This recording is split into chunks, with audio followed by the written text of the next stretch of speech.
together has come together like never before, and we've tried to make our maximum contribution to society at a time like this, because at this time we need to stand together. So very, very proud and privileged to call myself part of this group. It's good to know that we've been able to go above and beyond everything at a time like that. We also have something very interesting coming up next week, which was a long-standing vision of our chairman, Dr. Gautam Roy Chaudhary, which is called the Future Proof Hackathon. And I will make a slight segue into the point of intellectual property from here directly, because I've been working with startups and entrepreneurs for quite a while now, for about the last 3 years.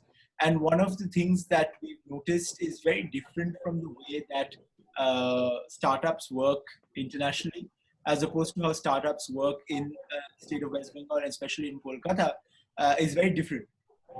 And you may ask why, the very conception of what a startup will not change.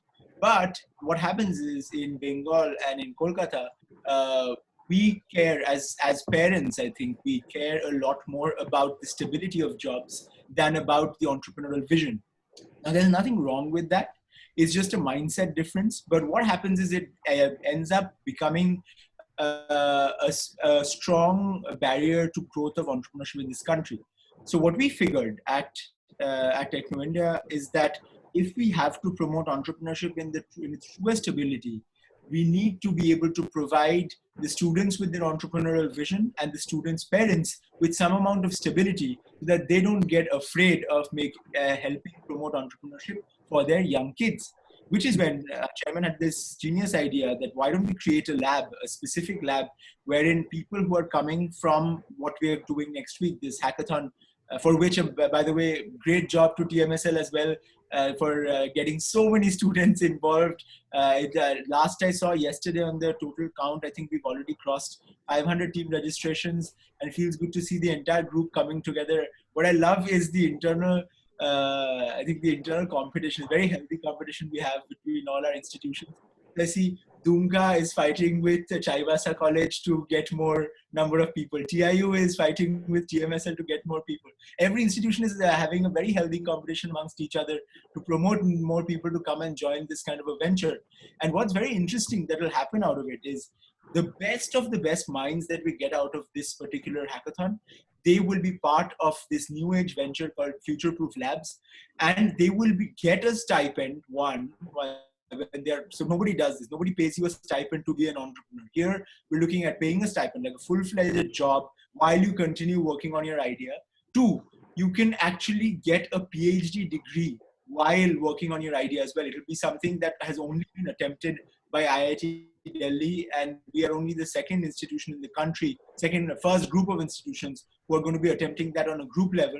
3, every single student who's going to be working on these ideas will get a place to stay. They will get a place to work. They will get free food. Everything is covered for them. There, they don't have to worry at all about building their business ideas and their products and services, because we support all of that. They work on the idea. And what's interesting here is about the IP of what's going to come out of it. Now, let me be very clear on this. Most young entrepreneurs in this country do not understand the meaning of IP. And I'll tell you why.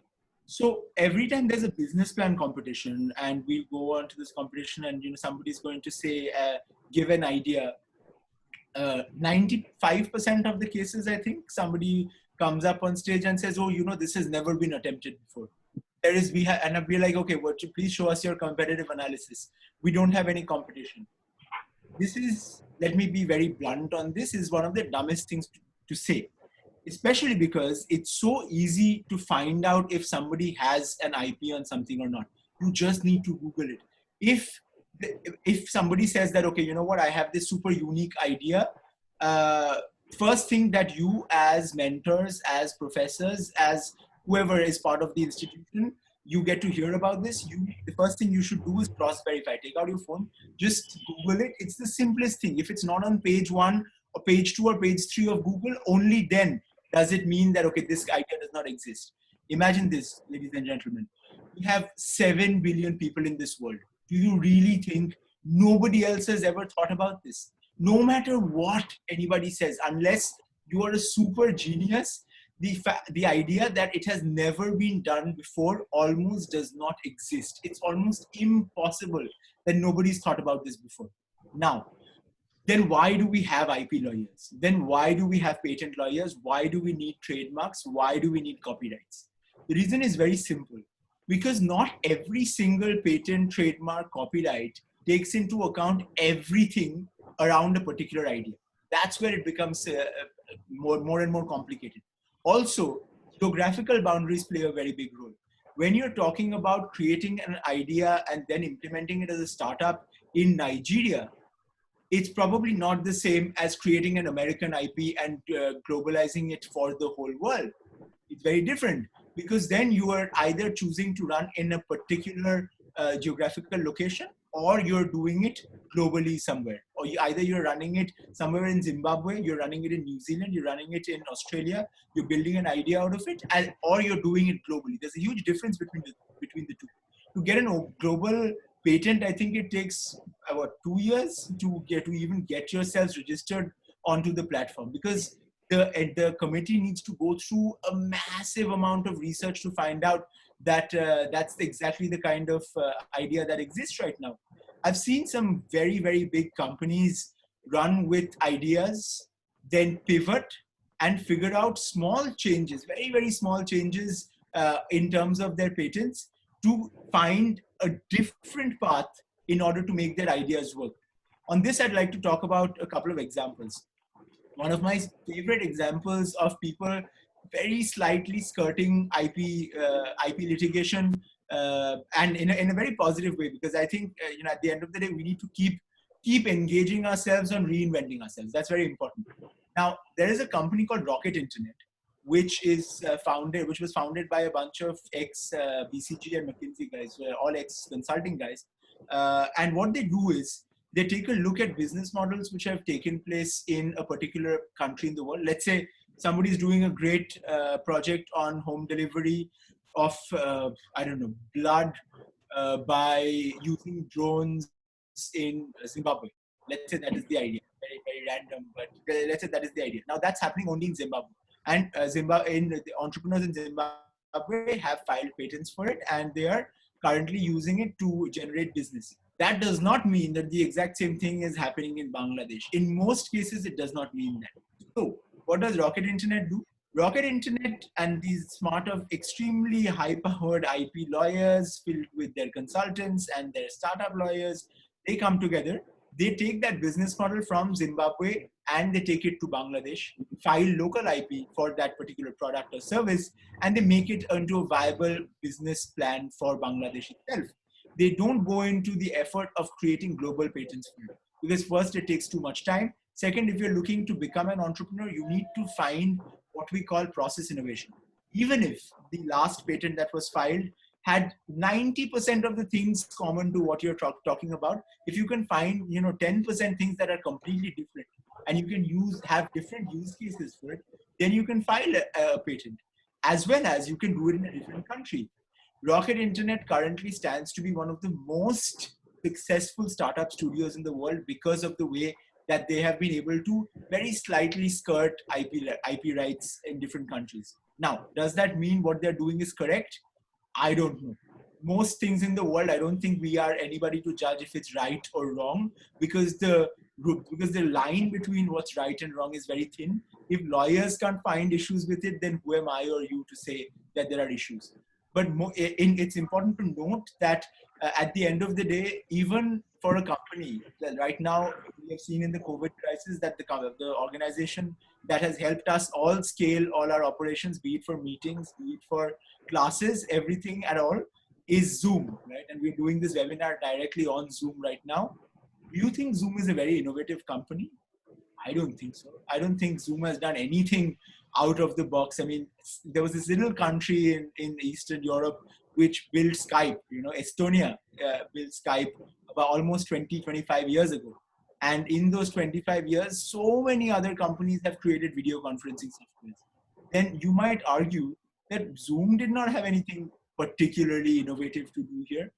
How did Zoom become the biggest growing company in the world. In fact, like its valuation being more than that of Uber right now. It's almost unthinkable to think because it's just a piece of code. It's a little software. What Zoom did very smartly, I think, was number one, it's very light and user intuitive. And number two is it can accommodate a lot of people with that. So even on its basic license, you can have up to 100 people for 40 minutes. On top of that, they made webinars into a thing. So what they essentially did was take the exact same that Skype had before and converted it into used by you and me. And that is how, in spite of all the security issues that they have said, that Zoom has so many issues, you have government notices coming out, all of these things happening. In spite of that, we've seen a rise in the number of Zoom licenses that are being bought every single day, which goes on to show that if you can help people in some way, if you can create products and services in some way, which actually ends up helping people, people will always end up using it. IP rights will be in its own place. Lawyers will crib about it, fight about it. They will find 5 ways to put on lawsuits, and then entrepreneurs, being the smart ones they are, they will also find ways of skirting them and creating little product innovation or process innovation in order to not pay attention to the notices served by the lawyers. That battle continues growing. You as teachers and mentors at your own institutes, whenever startups come to you, I think you should encourage them to at least do the basic amount of due diligence, basic amount of research, so that they don't fall into the trap of copying businesses purely because the market will not be very kind to them. They can obviously copy something that's happening in a different part of the world and then bring their own innovation to it. For example, another quick little example before I leave, Uber as an example. If you see, when Uber was coming to, when Uber started in San Francisco, and then when Ola decided that, okay, we're going to copy that model and bring it to India, a lot of purebred entrepreneurs, for example, could have said, oh, you know what, Uber holds the patent for this. Why do you want to copy an existing business? All of that having said and done, Ola still made a lot of money in India. And Ola, the reason why it worked so well in India was because of the first things first, their amazing support available in all Indian languages. Which means that if you can bring an idea from San Francisco, but yet provide services which are available in Marathi, in Gujarati, in Bangla, in Hindi, and make that product customized for your country, it still works. Did they not get into issues with IP? Of course they did. Just the same way that Taxify did, or Bolt did, or any of the other taxi companies or cab aggregators did across the world. Everyone got into issues. Everyone has multiple cases pending against them in some court or the other. Does that mean the companies have stopped working? Absolutely not. We live in a world where entrepreneurs are vying for each other's attention every single day. We just need to be sure that we are able to guide our students, our upcoming entrepreneurs, that, you know what, do your basic research, find out what that last app was lacking, find 10% improvement over that, and we already are in the good place. So with that, I come to the end of my little topic on what I thought might be relevant in terms of entrepreneurship and the need for IP rights on that. Interestingly, I used to work at a law firm a long time ago in France. And I used to handle IP rights, patents, and copyrights. I used to do a publication for them. And I had quite close relation with the WPO and all the other organizations of the world, which are the protectors, the gatekeepers of IP rights. But it's a part of my life that I have very little connection with anymore. I'm glad that I could come and address all of you for a little bit, and hope you all keep safe. Thank you very much, and have a great day. Thank you, sir. Thank you so much. Thank you so much, Mr. Roy Chaudhary, for your wonderful speech. I am sure this will encourage all the participants here to motivate will motivate them to bring more entrepreneurs in across the nation. And we are very happy that you took out your time for us and joined over here. My pleasure. Thank you so much. Thank you very much. Thank you, everyone. Bye. And now I request Mr. Utsav Banerjee to continue to start this today's session. Please, sir.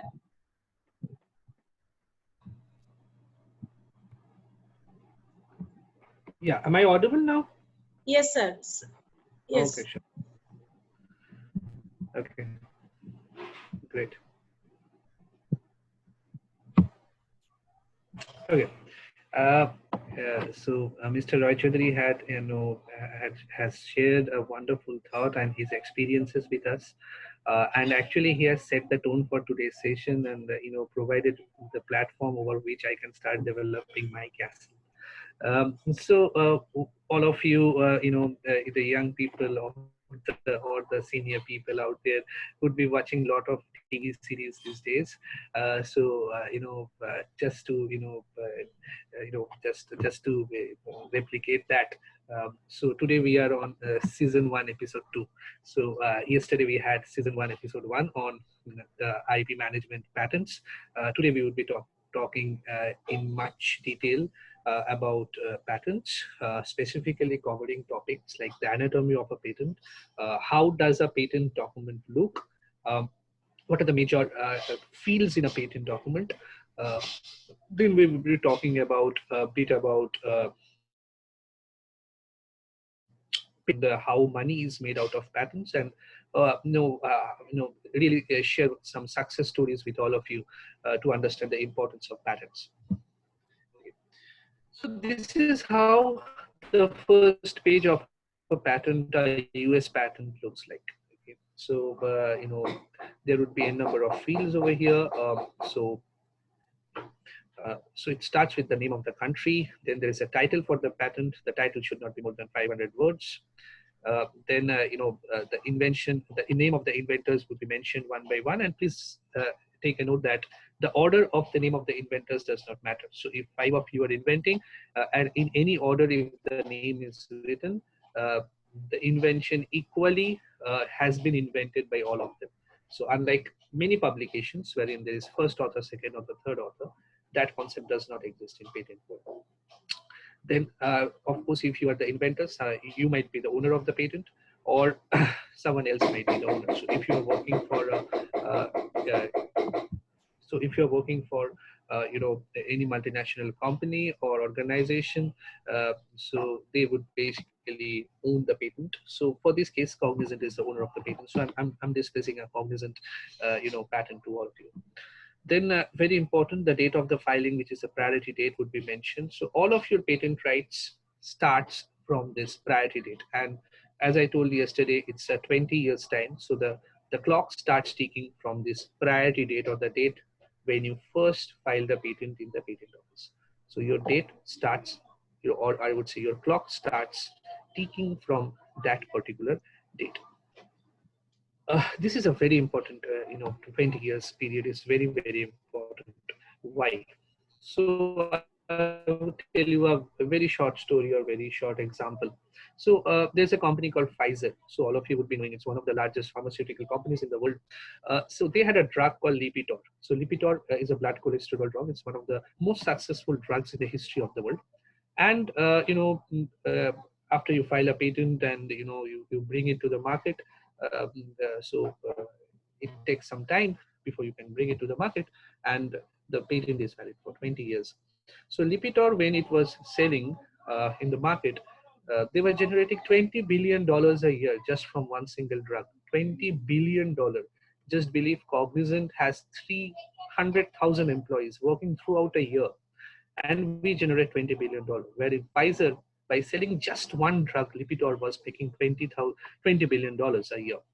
But and they were selling it for 50 to 60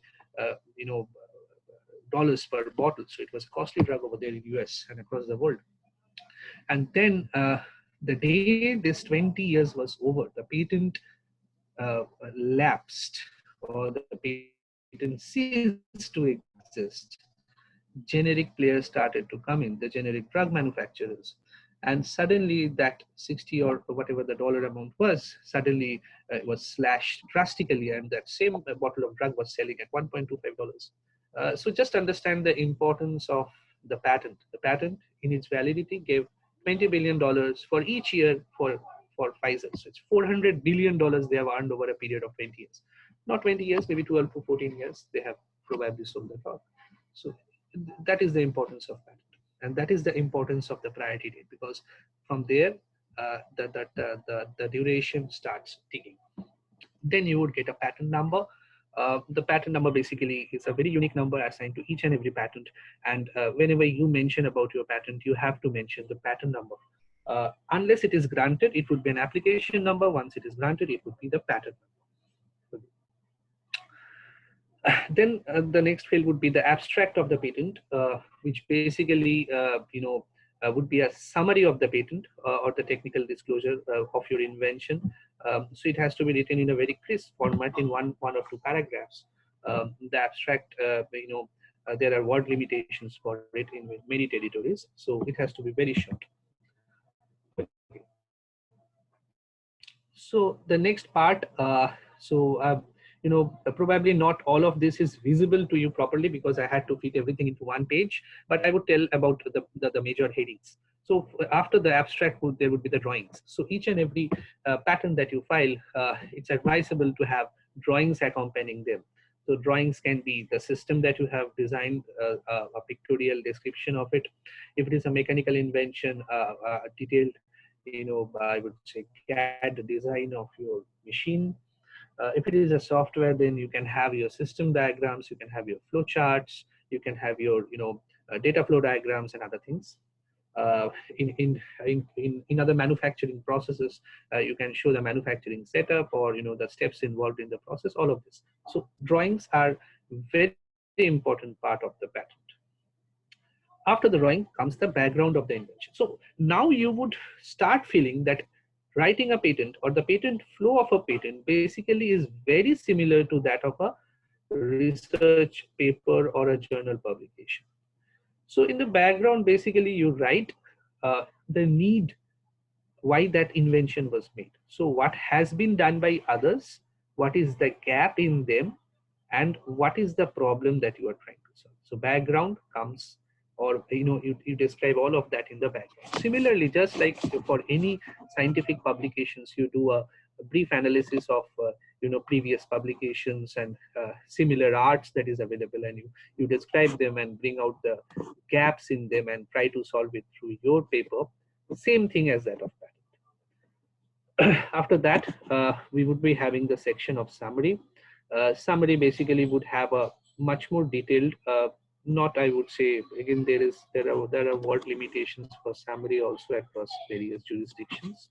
So summary would be in more detail, a bit more detail than the abstract, describing your invention, wherein you start from the background. The background is your precursor, wherein you end with the problem statement or what was the need for the invention to be developed. In the summary, you state in brief, like what exactly you have done to solve that problem. Then you have the brief description of the drawings. So you have to describe the drawings, the figures that you have brought in.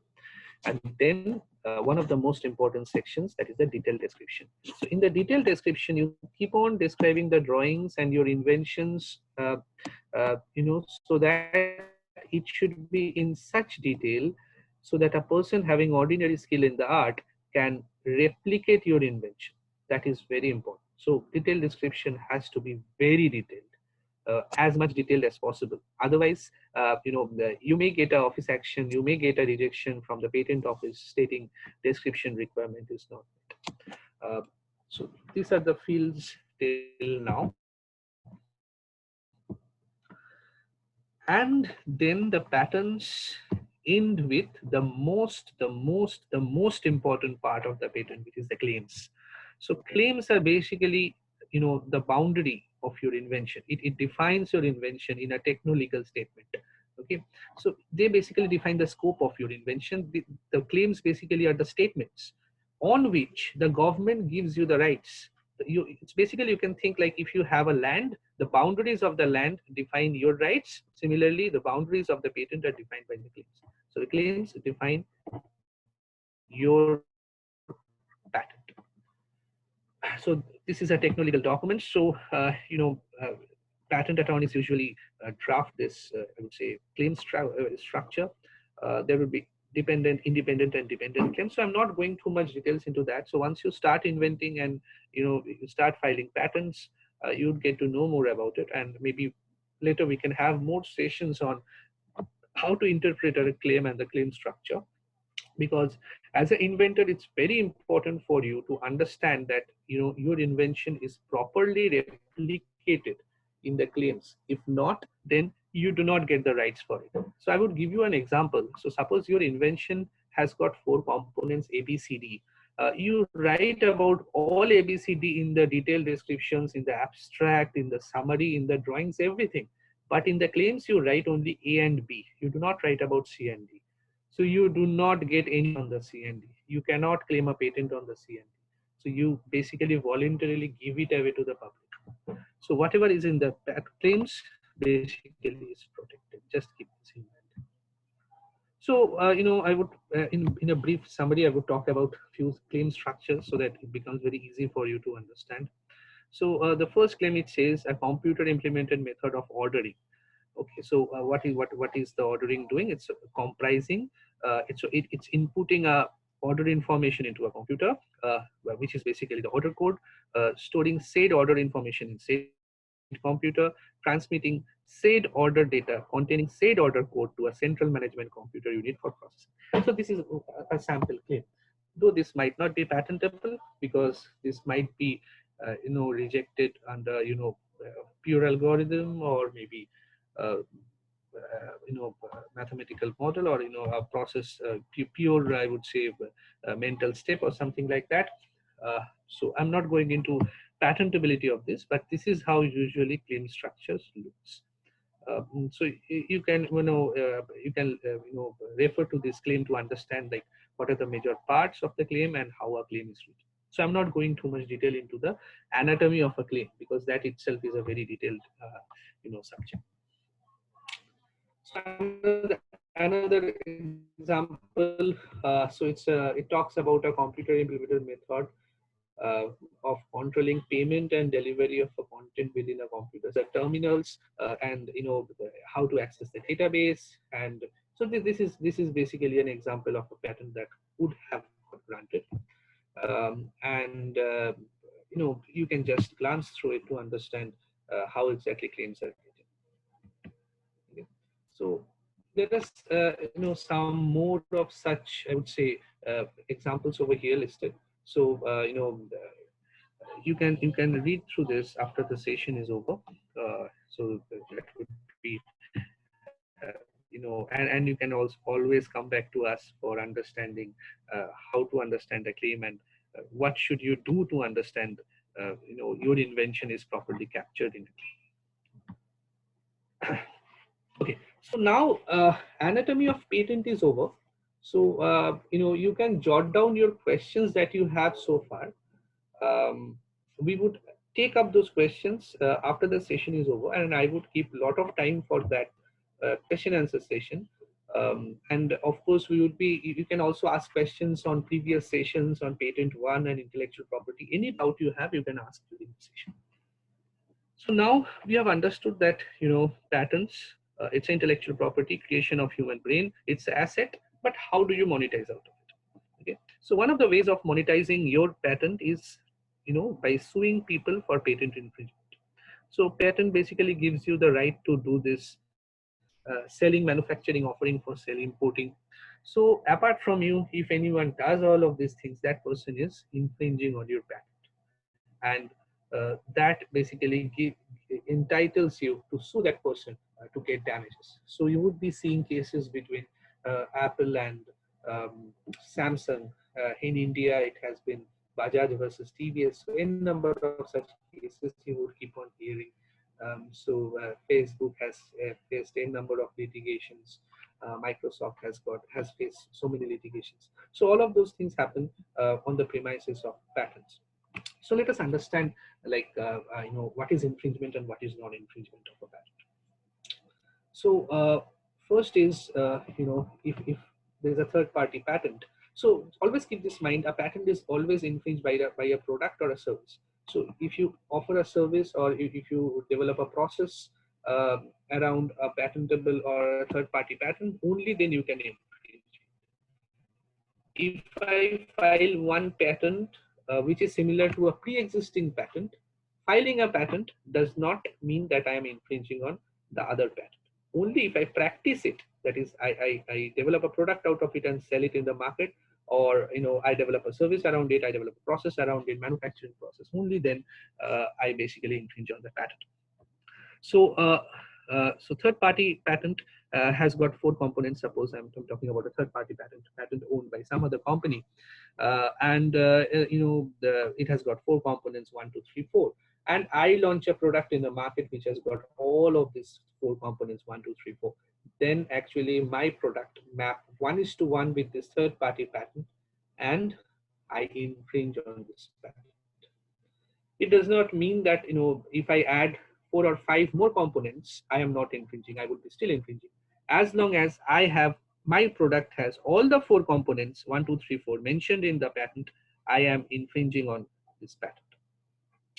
And then what is not an infringement? It is, suppose if if a third party patent has 1, 2, 3, and 4, and I have 1, 2, 5, and 6. So there are some differences.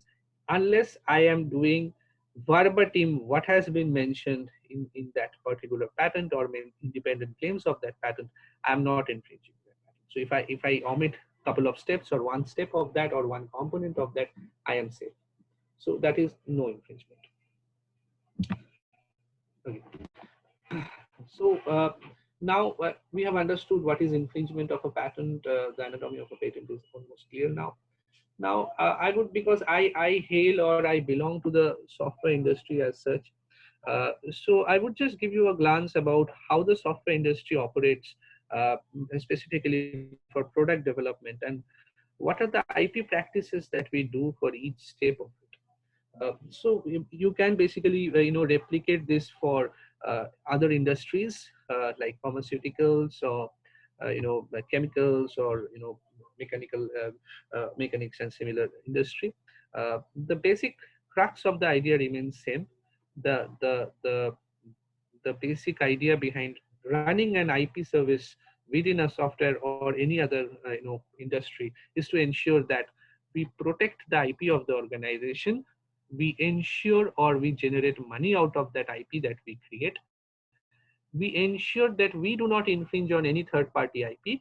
Fourth is we ensure that our IP is not freely used by someone else. So these 3 or 4 objectives would be uniform across all industry. So how it is done in the IP industry? So in the IP industry, it always starts with a business idea. The business idea, we have the team comes up and tries to develop a software product around it.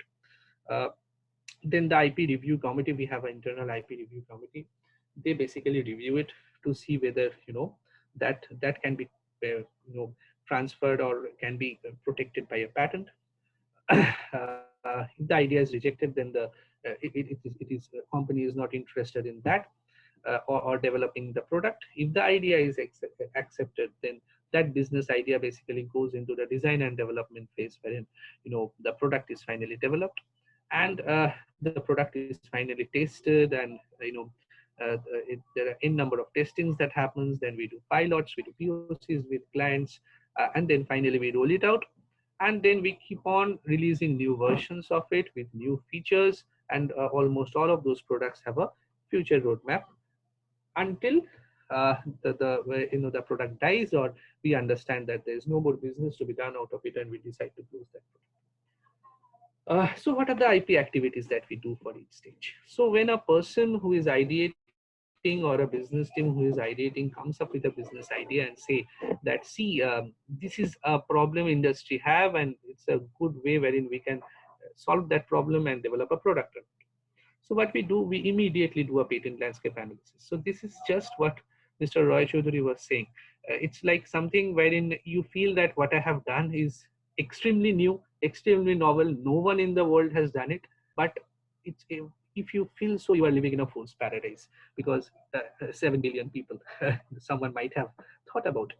So the patent landscape analysis, basically what we do, we try to find out what are the similar technologies, what is the technology trend, who are the major market competitors, who are the lead inventors, what are the major or seminal patents in that similar domain, what are the white spaces. White spaces is very important to find out that which are the areas where patent has not been filed. So we can file patents on those areas.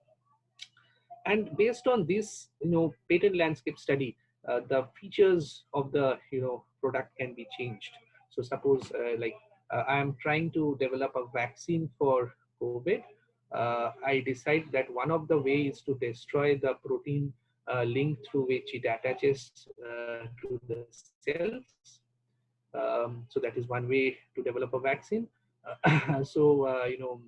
Or a medicine. So I'm not a pharmaceutical guy, just with my knowledge of it, I'm talking about it. And then while doing a landscape analysis, I found that people have already filed patents in that domain. So that might not be a viable option. So probably I think about a different line research wherein I try to rupture the cell or do something else. So that is what is the importance of the patent landscape study. Okay, so after this patent landscape study, and the idea is accepted, we immediately start doing patentability analysis of various features of the product to understand like what exactly can be patented, what innovation lies underneath the basic features that they have developed, what form of IP can be applied to that particular scenario. And then in the design and development phase, we suitability analysis, and during this phase, we already file the patents and we file copyright and we protect trademark and we do a full-fledged, IP protection activity. Then comes the design and development phase. In the design and development phase, we do this freedom to operate study. So this is another very important thing. This is the third or the fourth pillar that I was talking about for IP commercialization. The fourth was like we ensure that we do not infringe on someone else's patents or intellectual property. Freedom to operate basically does this. So when the final product is almost ready and it's about to be rolled out, we do this study. We do this study to understand that we are not infringing on someone else's patents. And if we see that we are infringing, then there are a number of ways of mitigating that risk. So we can redesign, we can design around those pre-existing patents. We can take licenses of those patents.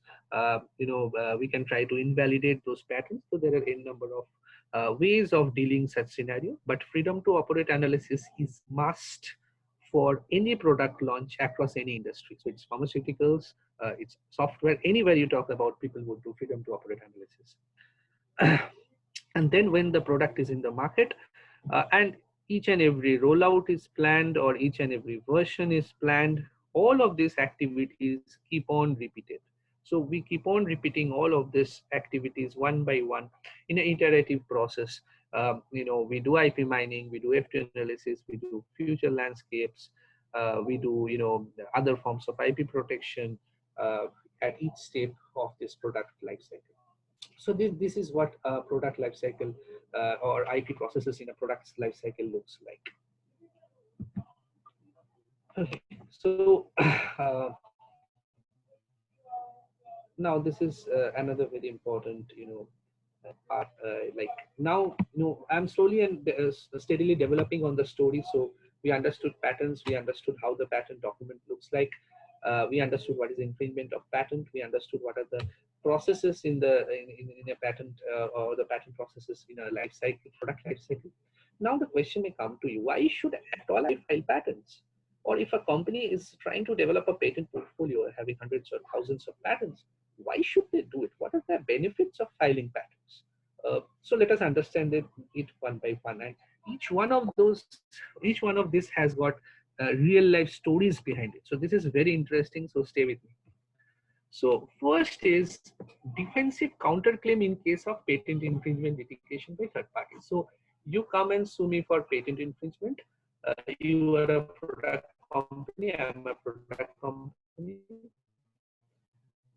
Immediately what I do, I see that what might be relevant, and I counter sue you saying that, okay, your patents might have been infringed by my product, but see, my patents has been infringed by your product.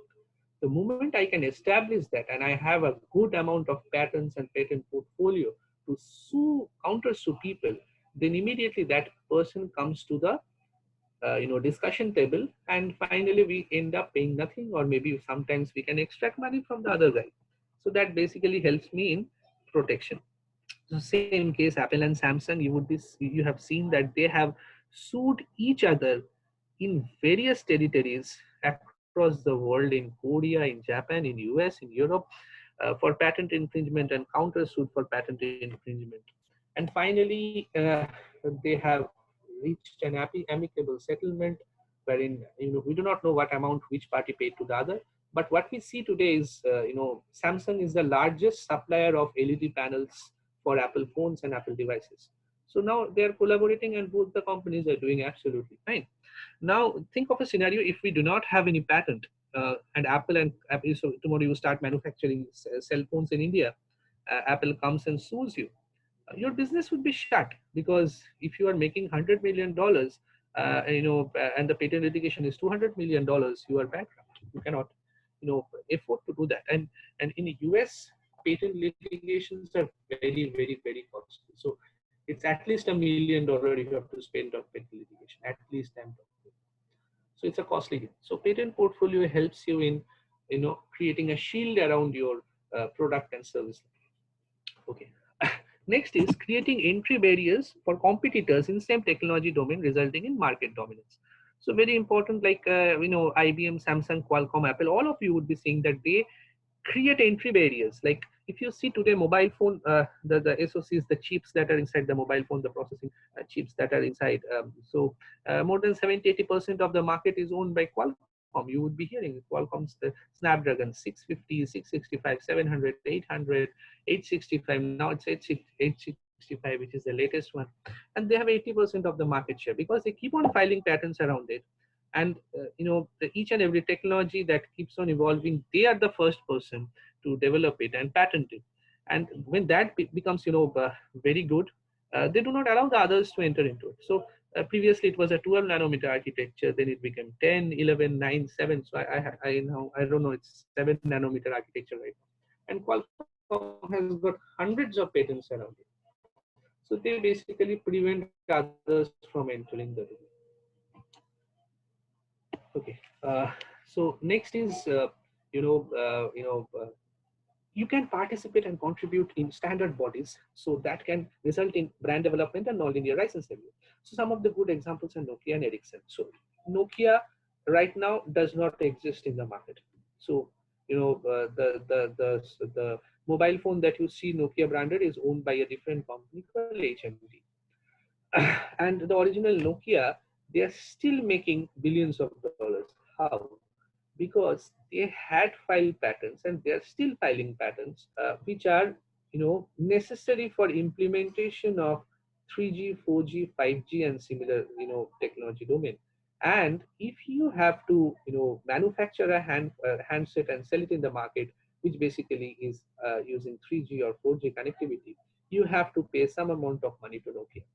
So just think, like, if you can develop such standards and push your patents into such standards, whenever the standards gets used throughout the lifetime of the standard, you get money. Anywhere in the world, someone uses it, you get money out of it. Like just think, like in the mobile phones, there are vibrators. And Motorola was the inventor of that vibrator, or a motor which can vibrate inside the phone and help you understand that you have received a call or a notification. And for 20 years the patent was valid, and wherever in the world a phone was sold, Motorola was earning licensing revenue of it. Not only Motorola phones, but any other company manufacturing phones having vibrators in it had to pay license revenue to Motorola. Just think the money they made out of it. Okay. Next is cross-licensing capabilities to gain access to third-party technology. So just like Google and Samsung, they have done cross-licensing for each of their patents, and they are bolstering between their technology is they are getting access to each other's technology. So very interesting case study. So I would talk about a very short story on this. It's a very, very, very interesting story. So after the Second World War, when Japan was starting to restart its manufacturing capability, they understood that automobiles is one of the very lucrative industry. But in those days, America and United States and part of Britain were and part of Europe were automobile giants. They were the largest automobile manufacturers, and they were led by the US consortium, Ford and Chrysler and those companies. So when Japanese companies, they wanted to manufacture cars, they reached out to Ford. And Ford told them that, why do you want to manufacture cars? We can basically send that to you. So import it. This is a very tough technology. You cannot handle it. So you import it, we give you a number of cars.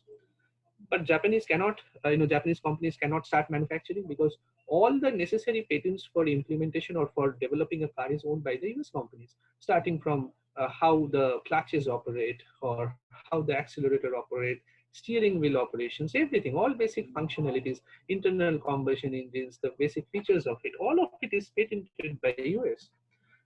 So you cannot start manufacturing unless the US companies allows you to use their technology, or they license you the technology. Unless they do that, you cannot use it. So what the Japanese did, so you understand, Japanese are very innovative people, very hardworking people. For 5 years, major Japanese companies, they invested in research and development. So what they did, they started developing patents around the 4 US technology patents. So in those days, internal combustion engine had a mileage of maybe 3 kilometers per liter. They started developing features around that engine to make it 7 to 8 kilometers per liter. So that is a huge jump. From 3 to 7, it's almost more than double. And similarly, like bringing power steering and other features, having better suspension. So they started doing incremental inventions on US technologies to make a car much more efficient. And after 5 years, when they had hundreds of patents, they again met Ford and said that, see, these are the things that we have developed. Now your car would be giving a mileage of 7 kilometers per liter instead of 3 kilometers per liter. So it's a huge value proposition to the end user. Now suddenly Ford is interested. So Ford says that, oh, this is amazing. That is really good. So give us these patents, license out these patents to us. We would put it into our car.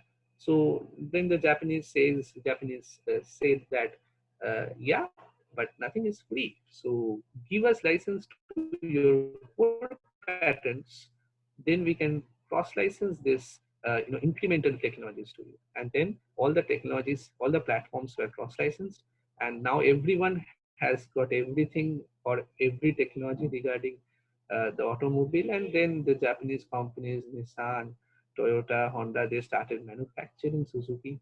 And in today's world, you would see, where is the US car industry? It's nowhere, and Japan is doing so well. So that is how the cross-licensing stuff in patent world goes about. Then another part would be premium pricing. So if you see Apple's iPhones, they have thousands and thousands of patents in it, and various features of it are protected by patents, and no one else can give those features to you. The moment no one else can give those features to you or to the end user, you can charge the end user higher amount of money. Developing a brand around your product, saying that, see, whatever we give, no one else can give you. And the end user is bound to pay more money. So out of the same product with the same manufacturing cost, Apple may be making $100 or maybe $200 a phone. It would be much more higher, wherein Samsung would be making $100. So Apple would be making twice the amount of profit of Samsung. So that is how the patent the system goes on. And the last is to your clients, you can show that you are a differentiator. You can show that you are a technology-driven company. Like Wipro and TCS, these two companies in India, in software service, they file a lot of patents, and they develop products which are always backed by patents. And whenever they go to the customer, they project it in that way, that we are a technology-driven company. We file patents, and whatever we are doing is cutting edge. So that actually helps in closing more deals. So this is what is the beauty of patents and patent portfolios. So in a nutshell, I think I could explain to you the basic importance of patent portfolio and various case studies around it. So now we would go hardcore into a couple of case studies. These are very interesting case studies on patents and importance of patents. And I think after that, I would open the session for questions.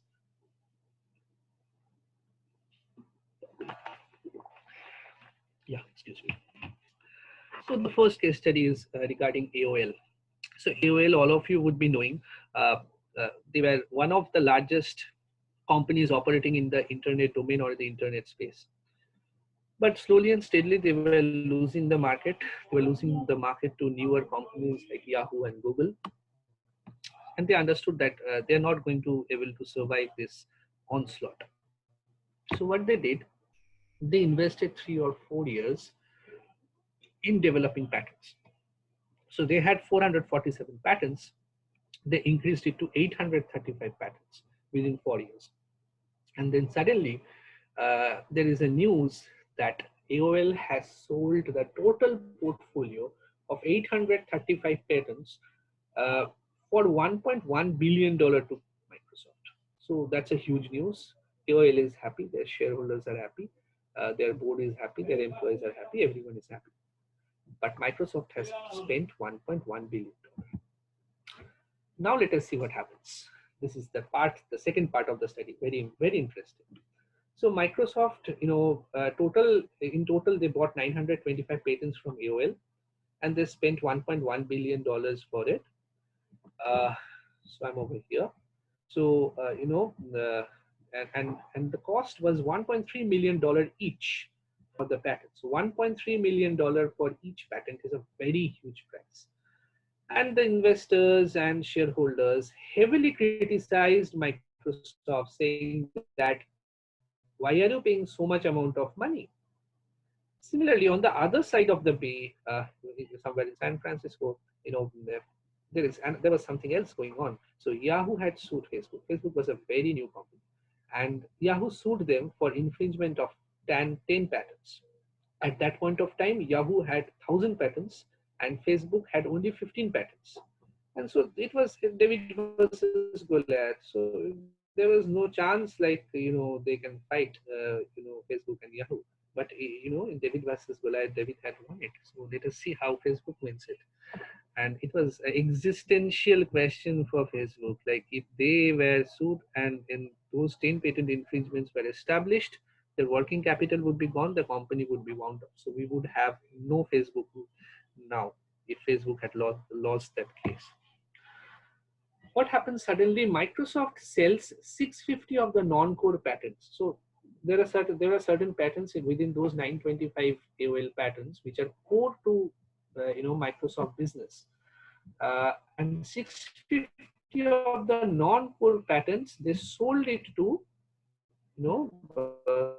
Facebook for 550 million, and what they did, they licensed out the rest. So it's something like it, you sell the cake and also you keep one slice for you so that you can have it later. So licenses are something like this.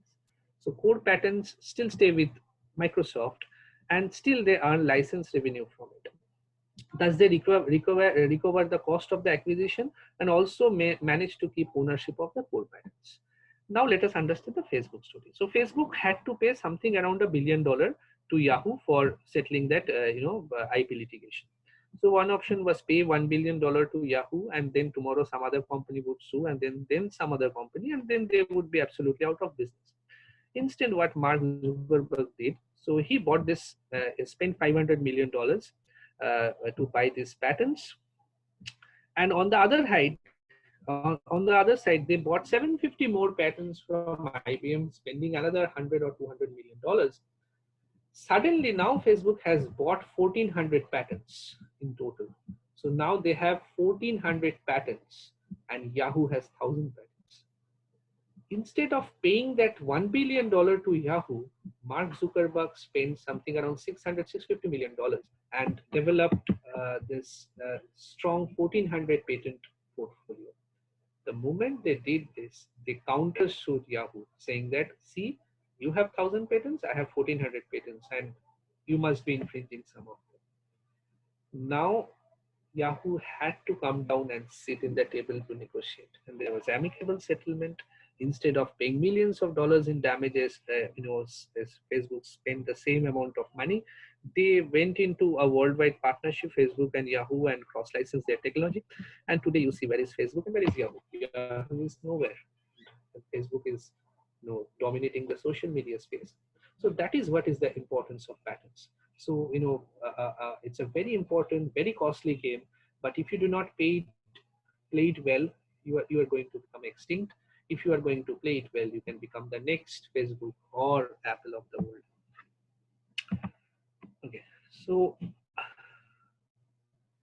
Okay, so I would spend another couple of minutes on this slide. So to understand like when we can, do a patentability analysis, or when can we file a patent and when we cannot, the time period. Okay, so if I first thing first, if I have a technology, I start selling it in the market, and I do not file a patent, the window closes. There's a high possibility I may not be able to file it forever. So that's why we always tell all the inventors before disclosure, file patents. Okay. Okay. So it starts something like this. Suppose on August 2017, so I am doing this analysis on January 2020. So on January 2020, a product owner has come to me who says that in August 2017, he started a basic core banking infrastructure product. Okay. So now the question is, since this product is more than 1 year in the domain, so it might be very difficult to get a patent out of it. Okay, but still we can look into it. We can see what are the modules which has not been disclosed to the public. Public might have used it, but never understood what the modules are exactly doing. Such things we can still, protect. Then in March 2018, he had developed a data, included a data encryption module to that basic core banking infrastructure. Same thing applies. March 2018, more than 1 year gone. So it might be very difficult. I wouldn't say impossible. It would be very difficult because US still gives a 1 year window. So if we manufacture it today or sell it today in the market or publish it today in a journal, we still have a 1 year window to get the patent filed in US. But apart from US, no other country in the world gives you this option. So in July 2019, he included a OTP management system using an open source component. So open source is another form of intellectual property, or I would say another form of software license, wherein you get to use certain softwares without paying any license fee, but that brings with it certain implications, and it can have severe implications on your product unless you do proper check and do proper sanitization before using of such open source components. Okay. Next is on September 2019, he has developed a blockchain ledger system into that basic core banking infrastructure. Since this 1 year has not yet been, the window is still open, we can file the patent, no issue, but still it is advisable before doing the manufacturing or before doing the commercialization, you should always get the basic innovation protected by a patent. And then in 2020 to 2020, the future roadmap that he has, we can always protect it. We can do all analysis of that because that is still not in public domain. So this is in a very nutshell the IP activities, or how things comes to us, and how things might come to you. A student may come to you and say that, see sir, I have published this in a blog, it's now 8 months, can this be protected by intellectual property? So this slide would basically help you in understanding what needs to be done and what cannot be done. Now this is the last slide of the day for me, and this basically the do's and do nots that all of us should follow, both academia and industry. If we do not, then we might be losing on potential IP, we might be infringing on third-party IP. So before publishing a patentable idea or selling, offering for sale and all these things and doing pilots with the client, you should always file a patent, because once you have done it, it's gone. Okay. 1 year window is provided in US. So if you have filed, if you have not filed the patent, but you have published or you have sold the product in the market, you still have a 1 year window only in US and nowhere else in the world. So you can still file a US patent. Okay. So if more than 1 year ago this commercialization or this publication, everything has been done, immediately contact your IP attorney. Something might be done, though it might be difficult. Something might be done. So we can try to protect at least some part of it. Do not disclose patentable ideas outside the organization without proper non-disclosure agreement. So even if you are submitting to various journal authorities and other things, kindly see what are the non-disclosure clauses in your agreement. Without that, do not, because they may steal it. If it is not a renowned journal, they may end up in misusing your article, or the person who receives it for review or something may misuse it. So a non-disclosure agreement is very important. Before journal publication, always get your paper screened by IP attorney, because first thing, you might be, without knowing, you might be leaking your IP, you might be giving it to public. Second is, without knowing, you might be misusing third-party IP, which may land you into a litigation. Okay. Inventors or technologists should not do interpretation of third-party patents without the help of IP attorneys, because patents are written in very difficult language, in very, I would say, cryptic language, and unless you have a very good knowledge about the legal part, only technology knowledge would not be sufficient for you to interpret a patent.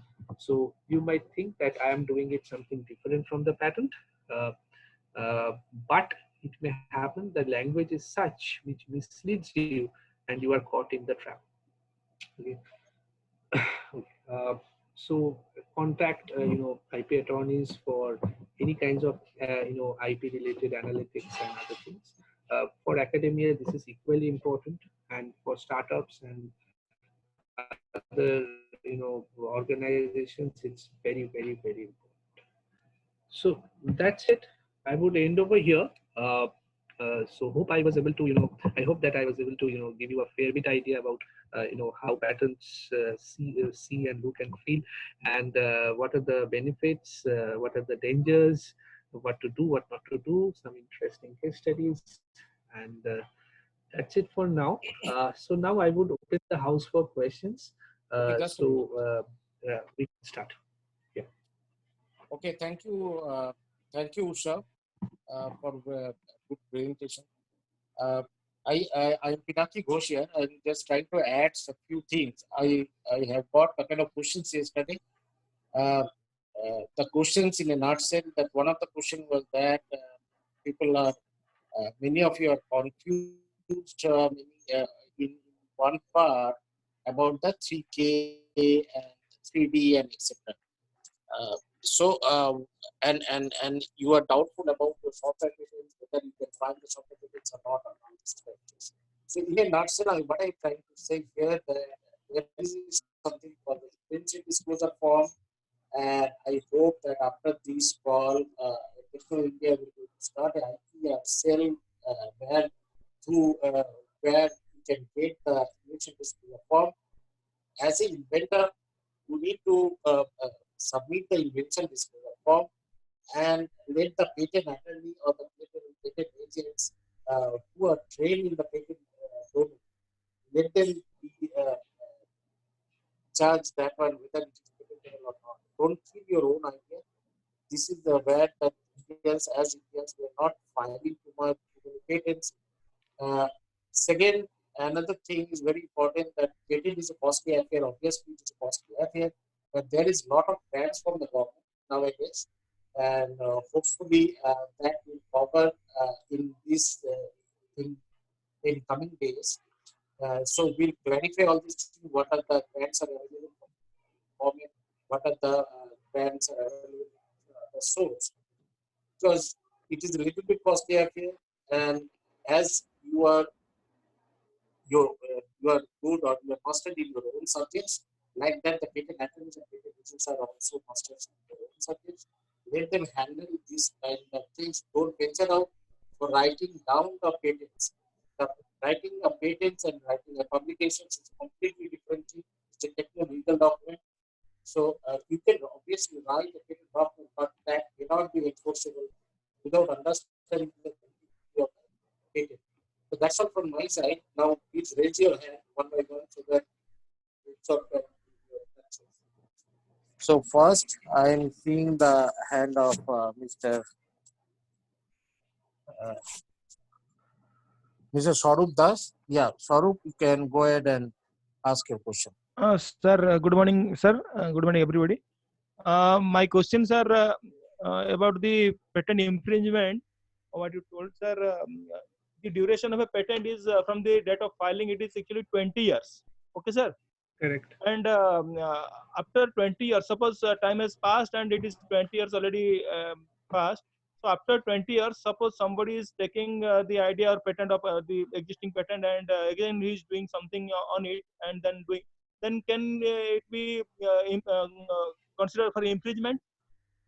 Okay. Okay. So the total patent regime is designed around a way wherein the rights of the patentee or the inventor is balanced with the rights of the public at large. So that is the importance of this 20 years. So if you have an invention, you disclose it to the government. Government protects it for 20 years. After 20 years, whatever you have invented, your invention is in public domain, and anybody is free to use it without any cost. So you cannot sue anybody for infringement. Neither you can license it out and get money out of it, because it would be considered to be as public knowledge after 20 years. The example that I gave about this Pfizer and Lipitor drug, the day it was earning $20 billion, and the moment the 20 years is gone, the same $60 bottle was selling at $1 because other people started manufacturing it. Oh, Okay. Yeah. On the top of that, what Utsav has told, that once it is public after 20 years, then if you start producing that one, there is absolutely no infringement. But during your manufacturing or during your further research, if you find out something novel on the top of this innovation, that novelty, that new things can be also patentable. Okay. So the incremental innovation that you do from the existing knowledge is also patentable. So go ahead and use that one. And if you find out anything new that is coming to your mind and which can help this existing technology, that is patentable. So go ahead and do that one. Thank you, sir. Okay, thank you. Now, I request Mr. Sarkar, Uttam Sarkar, go ahead your question. Okay. Am I audible? Yes. Yes, please go. Okay. I have a question that if a person is working in a company, and if he is the inventor of a patent, and if that person is working in academia and he is the inventor of the patent, what is the difference in circumstances, or what are the difference in the rights of the patent when you are working as an individual, as a researcher, or if you are working in a company as, say, if I am working in a Google or Microsoft as an employee to that company, what are the rights that are best out to me? Okay. That's right. Utsav, just before giving the question, can you close your PPT, please? Okay, sure.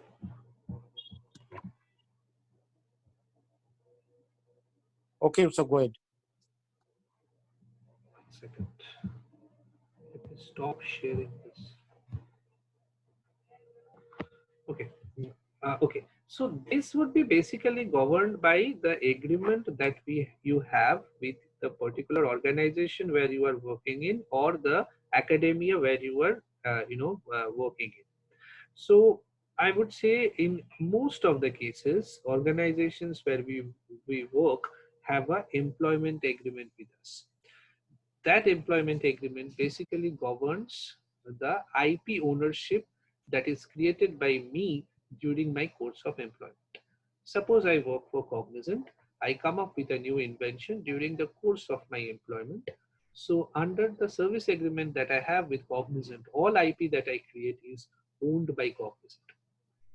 So I do not know about the agreement that you have with your academia or where exactly you are working. But I would say in most of the cases, the organization where you are working it basically owns the IP you create. Okay, so this is under work for hire concept, wherein if I hire someone to work for me, whatever IP he creates belongs to me. Okay. Okay, thank you. Thank you. The next Mr. Mustafa, please go ahead. 1 minute. Yes, I am Dr. Musfika Mukherjee. Good afternoon to everyone, and hello Utsam. I liked your presentation. My question is a very simple one. That is, it is regarding a drug molecule. Supposing it is under patent by any pharmaceutical company, say Pfizer. So as you said, that for 20 years, it will get the protection that no other company will be able to produce this molecule. But if in a situation during these 20 years, supposing there is a worldwide calamity as is now the COVID pandemic, so in such a situation, to make this drug molecule, if it is very effective for the virus, can the government do any intervening to make the patent be revoked or anything like that, so that the other companies can get a chance of manufacturing this drug molecule? Great question, ma'am. Great question. Okay. So I would talk one by one about this. So first is in India, the scenario is very clear and easy. We have a specific provision in our Indian Patent Act, which talks about compulsory licensing. So there are 3 conditions that has to be made if a patent has to be compulsorily licensed to third parties. First is there is the patented article or the patented process is not available to public at large. Second, it's not available at a reasonable cost. And third is, it is not manufactured at all in India. So under these 3 circumstances, if this, is fulfilled, and suppose you have a patent on a drug which can cure COVID, and I am an Indian manufacturer, I can reach out to the government and say, see, this patent that she has filed is not getting manufactured in India, or people are not getting it, or it's very costly. Give a compulsory license to me, I can manufacture and sell it at a very low cost. So what government would do is force you to give me a compulsory license, and I have to pay you money for that, but I can actually start manufacturing it in India and give it to multiple people or send it to a number of people.